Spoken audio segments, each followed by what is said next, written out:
Yeah. Oh, yeah. But, so, welcome to Konversation with me, Rick, and me, Naeem, and Tim Harpin. That's it. Tim Harpin is, folks, Damn it. the cool thing about this guy, as I was saying earlier, is we met him 5, 6 years. Yeah, maybe 6 years ago. 6 years ago at the when it was in Sacramento. I didn't bring my diary, so I don't remember the date. At one of the first ones that we went. Yes, one of the first gatherings. Yeah. Yeah, one of the first that we participated, because this thing's going. Was that Rancho Cordova, or was that the Air Force Base? When we first met. It might have been the Air Force Base. Was it? Yeah. So, Yeah, because it was outside when he chopped me in the neck. There you go. Judo chop. Yeah. Yeah. Austin Powers, baby. Austin Powers, right? Yeah, he just went. But what I love about this man is, as I mentioned earlier, because our camera kind of tweaked. Yeah, we had a technical difficulty. Right. Operator error. I don't get paid enough. Was that he's one of the few men that I know who trained under some really big names in the martial arts world, especially modern Arnis. Yeah, just the man. Well, the Remy, you trained directly under Remy. So I started with a man named John Bryant. I studied with him for a year. Right. Remy it was a full-time Modernist Academy, and Remy was a silent partner in it. Oh. Okay. I left the school and because of difficulties, which the school's going to close down anyways. And then Remy found out that I had left, and he reached out to me directly and said if I want to continue training, I would be his student. Now, I will give credit to the first instructor. If it wasn't for John Bryant, who's no longer with us, I wouldn't have been exposed. I wouldn't have been on this path. Yeah. So, and I learned from him. But the thing here is, the bulk of my training was from Remy Praises. Let me, how old were you when that went on? I mean, 19. 19. Wow. Yeah. And what are you now? 32. I was 33. No. So 57. Remy passed away when I was 35. Wait, so you don't dye your hair? No, I don't dye my hair. No. Oh. I honestly thought you dyed your hair for a while. It is Datu Puti. You learned the Filipino culture. I mean, you were over there all the time, I guess. Well, I've been there about 7 times, but Toronto is only. I'm in Buffalo, New York. Okay. Because in case we don't get that part that was edited out. Oh, he's from Buffalo, by the way. Buffalo, guys. yeah. Buffalo. As in, when they say buffalo wings, we just call them wings there. But anyways, like in China, it's not called Chinese food; it's called food. Just so, food. I'm in Buffalo, New York, which is 2 hours south of Toronto. There's a huge Filipino community up there. Oh, yes. So I went up there and I was exposed to Filipino culture. And I was a home away from home, but I went to the Philippines to get immersed in it. Right. So, and because of that, looking back at what Professor and what Remy did and Ernesto did, and my Balinsuak instructor, Manang Ted Buat, I look at the three of them. You were with him? Ted, What? not Sam. I thought you said Tabata. No, Ted Buat. Buat. Ted Buat would have been the inheritor for Anshan Bakan if he hadn't moved to the States. Oh, okay. And when Anshan wasn't in the club, while Ted was still in the Philippines, if Anshan wasn't there, Ted would teach. So it's the original ungroup methodology. Oh, okay. Remy opened the door for me to go down that path because modern Balinsuak was the last system that Remy trained before forming Modern Arnis in 1957. Right. And Remy was one of the top fighters out of the Balinsuak club. And that was 57. 57 was when Remy. We just celebrated Modern Arnis' 65th anniversary. We did the anniversary camp. I had 75 people there. It was great. It was a blast. Now, one of the stories that I heard, because I love the stories that I heard about him, is that the two of them had said, "Hey, let's turn Filipino martial arts into a national thing, so we don't look like a bunch of seven." I believe it was Remy and Ernesto who came up with good. Finally, some clarity. So what? I love this. The Praises brothers are the Filipino martial artists.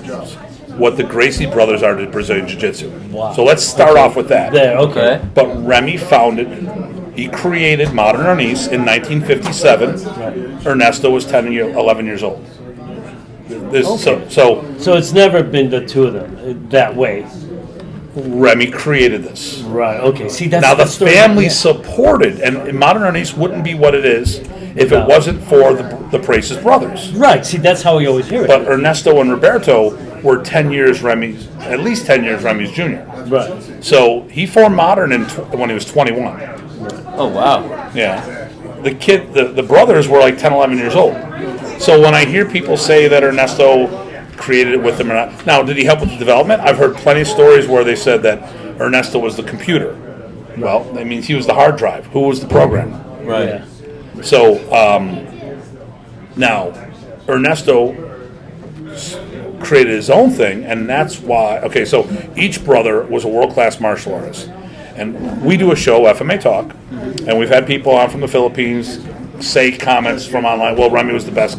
Well, Remy was 10 years the senior, 10 years of experience more. Right. So if they were all the same amount of time in, it'd be a different story. But you can't compare. You have to compare apples to apples, not apples to oranges. Right. So, in my opinion, Remy was the best at what he did. Right.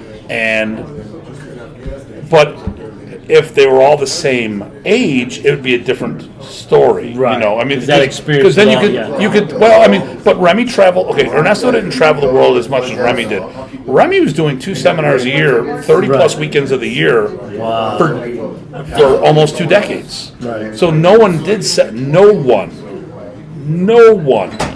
did the seminars that Remy Praces did. Right. I'll say it again, no one. That's fact. That you could look at the old black belt magazines. Right. He was doing 2 seminars a weekend, plus whatever he was doing during the week. Right. Damn. He didn't have a home. Right. He would work for like 9 months straight, and that's excluding the training camps he did. Wow. He did like 11 training camps a year, Jesus. How long were the camps? 3-4 days, depending on the thing. Oh shit. So we go to Michigan State University, Right. MSU, and we'd get there on a Thursday, and the camp would end Sunday. Wow, that's crazy. You know, and what I'm saying, I'm not, and I don't want to take away from anyone. Right. But he started his first training camp he did was 1983. Okay, and that was down in West Virginia. Then it moved up to Philadelphia for a couple of years, and then after that, it started in 1986. He started doing multiple camps throughout the year. You know what I love about this story is that how you got in there, because here it is. You're an American. You know, and I guess they needed somebody to play liaison, but did you inherit the system from there? Because, I mean, I'm hearing conflicting stories. What's... Yeah. Okay, so there's... Right? I mean... Okay, so let's put it in. So Good. Remy got one thing right. He had a will. Okay. The downside, it was never executed. That's another topic. Yeah, I've heard this story. But in the will, Right. the kids inherited inherited the estate, Okay. and the students inherited the system. No family member whatsoever was named to inherit Modern Ernest. Wow, that's a surprise. That's the kids. Well, they weren't training. Okay. Remy, they were over for 20 years, and they were. Demetrio visited at 2 of the camps. Right. He visited. That's it. Didn't participate. No. So he was around. We were the Marshall children. They were the other children. Yes, I get that. Okay. The bios. Yeah, well, but no, he loved his kids. Right. But there's a lot of weird stuff in that, because I was talking to the youngest Maria, and she goes, the thing was, we didn't think our father wanted to be around us better because our stepfather was saying stuff. And Remy lived in the States. He wasn't in the Philippines. He couldn't be there. After he left, he left the Philippines as a refugee, a political refugee from Marcos's regime. Right. He only went back once that I know of, and that was '99. Wow, that long, So he brought the kids over, and for 20 years they really had very little to do with them, and they weren't training. Right. So in Remy's will, it talks about that the system was supposed to be inherited. So Ernesto didn't inherit it. Roberto didn't inherit it. The kids didn't inherit it. He willed it. I mean, he would have loved to give it to his children, but they showed no interest. And that makes sense. So when you look at what Junior's doing now, Right. he went back to the Philippines with Demetrio, and he tuned up through Riddell the Guk. Riddell the Guk created DOS, the Guk Arnie Systems, in 1986. Right. And here's what I'm going to say. Now, Riddell is the closest thing to Remy's art that you'll find in the Philippines that's still there. Right. Is he the one that trains at the park? Well, they all train in the park. No one has a school. He has Arnie's Village, but that's a training facility on his property that does his stick work. Okay. Where he makes his sticks. But the thing here is, Remy left in like 74. They missed 26 years of development. So they don't know what Modernists became. They knew those who were there knew what Modernist was. Right. So that would have been Riddell the Guk and Jerry De La Cruz and Cristina Vasquez, who passed away. That's it. Everyone else that I know of that's doing modern ace back there has no understanding of the development. And all three brothers went in their own different directions. Right. And as an example, and here's what I'm going to say, in 2007, the late Grandmaster Ernesto Precis told me to come to the Philippines. He goes, you get there, I will take care of everything. So I flew to Manila, he flew me to his camp, took care of the camp, the whole 9 yards, flew me back to Manila, and then so I had to buy the round trip ticket to the Philippines. Right. He did that to promote me to Grandmaster. Wow. Oh. But he said, Tim, I can't promote you in your brother and my brother's system, but I can promote you in mine. So he promoted me into Kometan. So my Grandmaster title is in Kometan, and I'm very particular about that. There is no Grandmasters in modern Arnis. Because there's supposed, if you look at the original book, there's supposed to be only one. Now there's people giving out the titles right now, which I don't acknowledge. Giving themselves. I think some of those guys check all the boxes. Like a person who checks all the boxes to be a Grandmaster, Kelly Warden. Kelly Warden is international. He's got a following. He's developed master instructors. He just doesn't carry Remy's banner. Modern Arnis, he's Renegade Jeet Kune Do. Modern Arnis is part of the synthesis. It's not the whole thing. Yeah. No, that's what he calls it. Renegade. Really? No, it's literally called Renegade Jeet Kune Do. I didn't make this. No, I thought you were ripping on him. All right, Kelly, if you see this, Kelly, they're laughing, not me. Okay? I'm not Renegade. No. That's crazy, though. I mean, just to hear it that way, right? Okay. Literally, it's Renegade Jeet Kune Do and NSI. So Modern Arnis is part of the synthesis. Right. Okay, so if you look at what Guru Inasano does, FMA is part of the synthesis, but it's not his focus. Jeet Kune Do, the art with the blending, the absorb what is useful, that whole thing is what he does. But there's Thai boxing, there's this, that, and the other thing in there. There's all this stuff in there. But Kelly checks all the boxes on being a Grandmaster, just not for one of modern. Like in Remy's book, it talked about at the time he wrote it was in the 70s, which we refer as the Pink Book.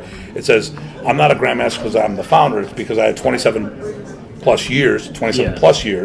So he re-released the book in 99, 2000. By then it would have been 50 plus years. But some guys go, well, he originally wrote it was 27. Okay, but he hadn't promoted anyone above. Yeah. So come on. I mean, there was still only one Grandmaster. Yeah. So to me, the only way there's going to be a Grandmaster in modern Arnis is if I outlive everybody, or beat their asses. Right. But I like these guys, some of them. Give us an address. At least one of them. Well, he likes at least one of them. At least one. Or the community gets behind one person. Okay, now we're all joking, by the way. So listen, to be honest with you, if there's going to be a Grandmaster in modern Arnis, then the modern Arnis community needs to get behind that person. Otherwise. And I don't think I wear the 10th degree for my organization. Right. For my organization. Yours, yes. Okay. Because I have students that have moved up, and I need to. No one needs rank unless you have people underneath you. Right. But there's been a few promotions as of late to Grandmaster of people who teach out of their house, their garage, their basement, with a handful of students. And how can you be a Grandmaster if you haven't produced black belts? How can you be a Grandmaster if you haven't produced multiple masters? If you haven't inherited it. So, head of the system doesn't necessarily mean you're the Grandmaster. That's a whole different. And I think the problem. Well, I don't want to go down that path.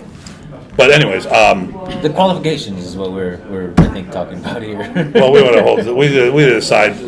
We talk about. Well, I mean, I've heard that big debate, of how that works, and everybody's looking at, look at the will, look at this, I watch your show, Oh, okay, yeah. We're talking about me and if I'm the guy. Yeah. I'm a guy. No, so short answer, no, he's not the guy. But when Rubio talks about, when you guys all get together in FMA discussions. Yeah. And I remember watching an episode where you guys that was a big deal that you guys were trying to figure out who should be and what's the names and what are the signatures and whatnot. I was I'll be the Grandmaster. Yeah, who do you think that should go to? Or if that's the case, if nobody knows. Well, I'm going to say this. We're all going to say we're the guy. Yeah. We all think that listen, why did I start my own organization? Because there was no one in between Remy and me. There was no one to offer the lessons that Remy could offer me or the things. I could start off with that all the people had trained less than I did. Right. I could also go with that they did it as the art within your art, and I was the only one doing it as a standalone program. I can also go that I was the only one that committed to the art because I had a standalone academy for modern arnis. Right. Where everyone else was doing. Let's think about this. Most people in modern arnis, Remy taught two ways: the standalone program and the art within your art. Standalone was in like the single-digit percentiles. The art within your art was there. Like Ernesto taught people how to do Filipino martial arts. Right. Remy taught people to become better martial artists using Filipino concepts in their main system. How to increase the quality of their program without compromising the integrity of that base system. That's I like crazy. So he didn't teach them Filipino martial arts. Right. He taught them how to enhance. He upgraded their Yeah. program with the FMA stimuli. So he was the programmer? There you go. But the thing here is he didn't. Most of these people, like I hear it all the time. Are you sure you're modern? Why? Because you look good. And I say, what are you trying to say? Well, these guys don't. These guys. Well, to be honest with you, Tim, these guys look like crap. I'm like, okay, stop. By what standard? Well, they're terrible at FMA. Okay. Have you ever been around Remy? No. Do you know what his intent was? What? To teach self-defense. Right. Not. So here's the problem with the FMA community. They're a bunch of cosplayers. Yeah. Okay, so let's think about this. You watch a lot of these FMA seminars, classes, and all this other stuff. Yes. How many times is the opponent trained? Exactly. No, you're right. No, but the classes. Like when you look at the class structure, and they're always dealing with someone who's trained. Let's talk about the real world for a minute. In the real world, less than 1% of people in society, especially after COVID, 30% of all martial arts schools closed permanently. Right. Permanently. Yep. And how many people taught out of somebody else's martial arts school? So yeah. how many programs? Because FMA, Oh, yeah, that's a good one. I did a whole show on FMA discussion and FMA talk about professional Filipino martial arts schools. And making money teaching Filipino martial arts is not having a professional school. Teaching out of your home, Joe, your home, your garage, it's not a school. Okay? Right. If you're a personal trainer, you're not a gym owner. You train people privately. Owning a gym is different. Like, could you make good money without owning your facility? But if you don't have access to your facility 24/7, teaching out of a rec center, sorry, it's a rec center. It's a program that they offer there. Now, if you have 24/7 access, they don't dictate what you're doing. That's a whole other story. But I've taught out of my church. I had to work around their schedule. I taught out of a gym. Guess what? I had to work around their schedule. And if sometimes I didn't have access to the rooms I want. But I have a brick and mortar standalone location, 5,000 square foot. Right. Jesus. Judo mats, and I don't have flags on the wall to cover up the holes in the wall. Right. You got the holes? I got no holes. I got air conditioning in the summer and heating in the winter. Why have you never invited us? I've invited everybody. 3 times. Let's talk Three about times. your school for a second, just because I want to plug you into that because Okay. I think you're one. Yeah, I've 'cause we could always go on and loved on you. about the discussion. The thing about Mr. Herman here is that when we first met him, very generous with his time. Yeah, we went to have lunch with him. Yeah, he went out. He total strangers. He comes along. Yeah, I'll have lunch with you guys, and we just chat. And I thought that was wonderful. I was like, wow, what a nice guy, and very comedic. I stuck them with the bill. But no, I love that about you, and ever since, like I said, man, we got to get this guy on the show. Like I said, I've reached out to you several times, and I know you have one of the most busiest schedules that I've ever seen. Every time I see you on Facebook, hey guys, I'm flying over here, I'm flying over there, I'm doing, We're at this seminar, we're celebrating this. Yeah, we're right? doing that. Look at the new merchandise, look at the new skull. Which, by the way, we would have loved the hat. Yeah, I know. Damn you. No. The skull. I love this. But that's the thing about you. So let's plug your school. Where, when, and what? So it's Horizon Martial Arts, horizonma.com. I'm in a suburb of Buffalo, New York, West Seneca. It is a dedicated full-time Filipino martial arts studio. And That's unheard of.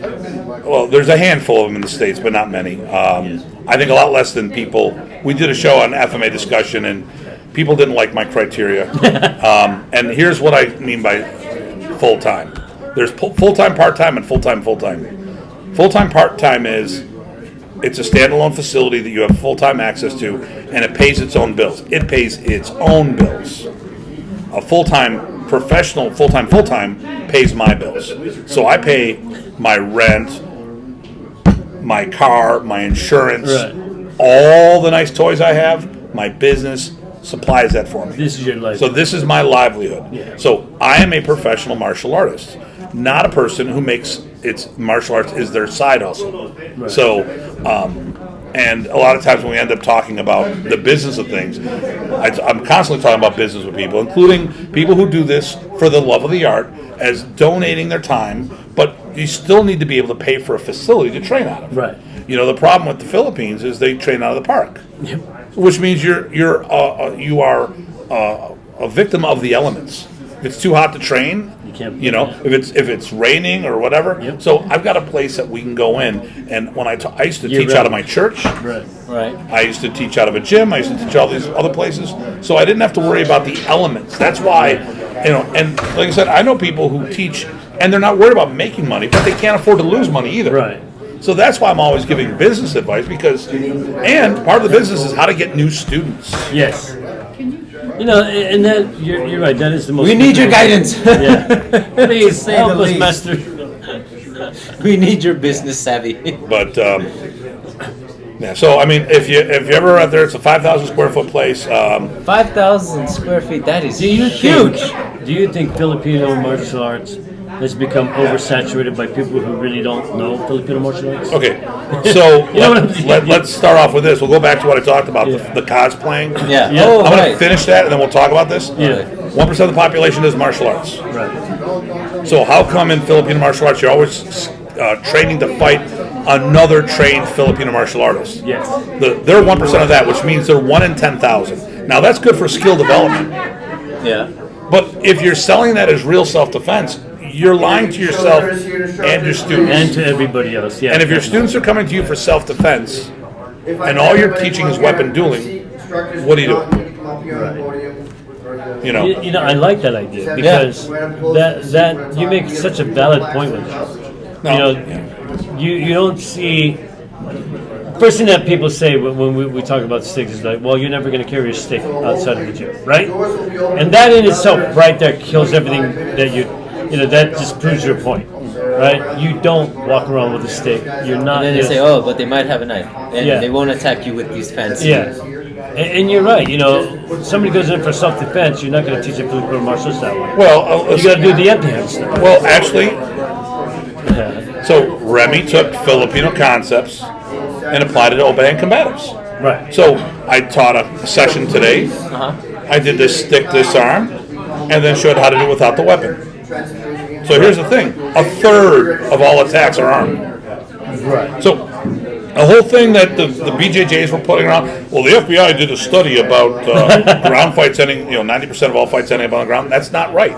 That was the FBI did research on arrest positions. If I pull a firearm and say get down on the ground, that ended in a grounded position. That had nothing to do with fights because how many fights are reported?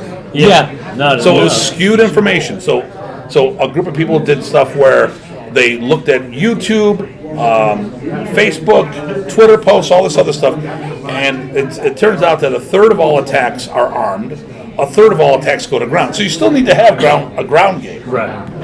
and it's important to learn how to defend against an armed assailant. Right. But you're not going to be armed all the time. So we talked about it in my class today. So the first thing we do is we do stick on stick. Why? Because we're equal. If I give you a stick and I'm Tim off the street who knows nothing, how confident do you feel you would be to come up and hit me with the stick if the situation mandated? Exactly. Now I'm still that same Tim. I'm not Datu Tim. I'm Tim. I pull a stick out and you have a stick. Are you now going to think about moving back a little? Yes. Because there's consequences. And that's the problem is we live in this little fantasy world that everyone's equal. No, but what happens is this.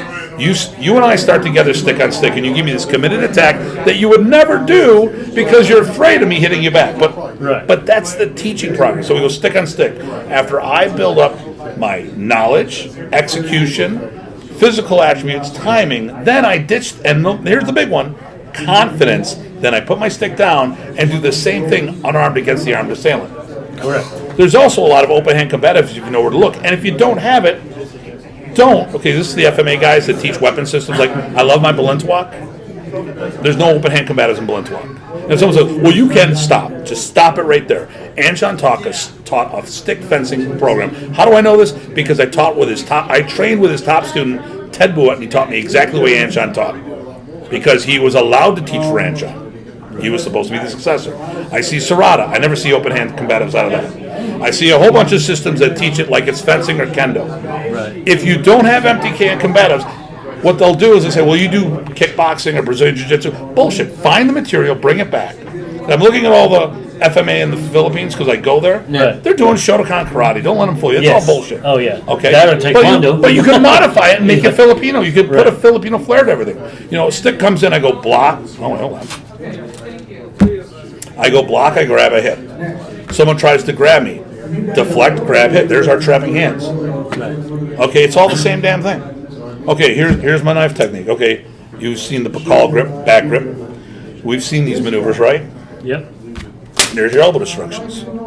If I do a stab like this, that's my hook punch. If I do a stab like this is my uppercut. Right. Okay, I can do all this stuff together. But you got to do your damn work. And if you need help, reach out to other people. But the problem is the FMA industry has a tendency of treating open hand combatives as something that they don't do. Right. But they really do. What about No, Duma? it's there. It's there. It's there. But most people don't understand it. Or they'll take Japanese or Brazilian Jiu-Jitsu. Let's see, I use the term Dumag because I teach a Filipino martial art. I'm going to use yes. Filipino language. But modern Arnis doesn't do Dumag. There might be a little Dumag in there. What it does is a lot of Jiu-Jitsu and Judo move. Well, actually, no Judo throws. Just a lot of wrist locks and throws. And Remy Pracis was best friends with Wally J, who was the founder of Small Circuit Jiu-Jitsu, which is a derivative of Danzanryu Jiu-Jitsu. Right. So what I would tell people is Remy does stick jitsu. But you would watch. Here's the thing. Remy, well, actually, Remy and Wally did the same material, but yet, if this is an old school reference, Wally J was like Droopy Dog. So here's this little cartoon dog. You go, you made me mad. And he grabbed, and that was Wally J, small little Asian dude that would just, hi, how you doing? With no effort. Remy Pracis was the Tasmanian Devil, doing all those locks, controls, angles, and direction, and popping. But Remy would teach you how to lock with or without the stick against an open hand opponent, against an armed opponent. Wow. But he had an open hand element. And some people said, well, it comes from something else. Well, let's talk about Panantukan for a minute. Right. What's Panantukan? Dirty boxing. Western boxing. Yep. Okay. Did the Filipinos develop boxing? Nope. It was the GIs that brought it over there. Right. So in